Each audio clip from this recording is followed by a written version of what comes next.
देखभाल दुरुस्ती आणि अभियांत्रिकी कामांसाठी आज रात्री पश्चिम रेल्वेवर तर उद्या सकाळी मध्य रेल्वेवर मेगा ब्लॉक घेण्यात आलाय।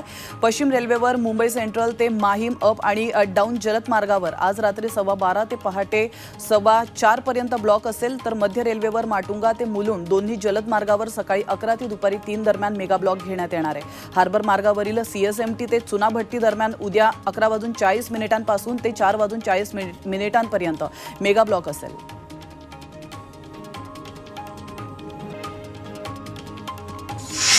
उत्तर महाराष्ट्रात भीषण पाणी टंचाई निर्माण झाली आहे, तर नाशिक विभागात 5 जिल्ह्यांमध्ये 603 टँकरनं पाणी पुरवठा केला जातोय।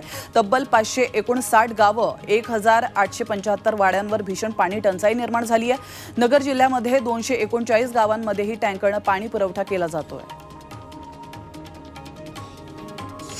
वाढतं तापमान लक्षात घेता भंडारा जिल्हा सामान्य रुग्णालयात उपाययोजनेच्या अमृत नोनी गॅस्ट्रिन, अपचन, ऍसिडिटी, गॅस्ट्रबल ह्यापैकी तुम्हाला कुठलाही गॅस्ट्रिक प्रॉब्लेम झाला, उपाय एकच, अमृत नोनी गॅस्ट्रिन।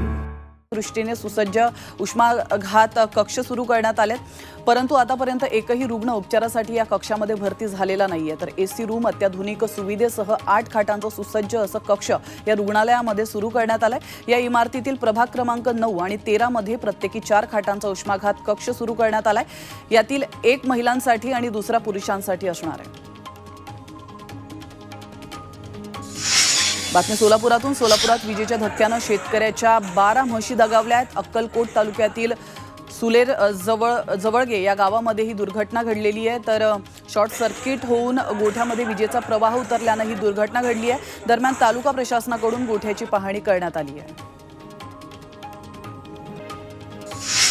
अमरावती शिक्षक मतदारसंघाचे माजी आमदार किरण सरनाईक यांच्या भावाच्या गाडीचा अपघात झालाय। अकोल्याच्या पातूर घाटामध्ये 2 वाहनांची समोरासमोर धडक होऊन हा भीषण अपघात झाल्याचं कळतंय। यामध्ये आमदार सरनाईकांचा वाहन चालक, पुतण्या, मुलगी आणि नातीचा मृत्यू झालाय, तर आणखी 3 जण गंभीर जखमी असल्याचं कळतंय। यावेळी आमदार सरनाईक या गाडीतून प्रवास करत नसल्याची माहिती मिळाली आहे।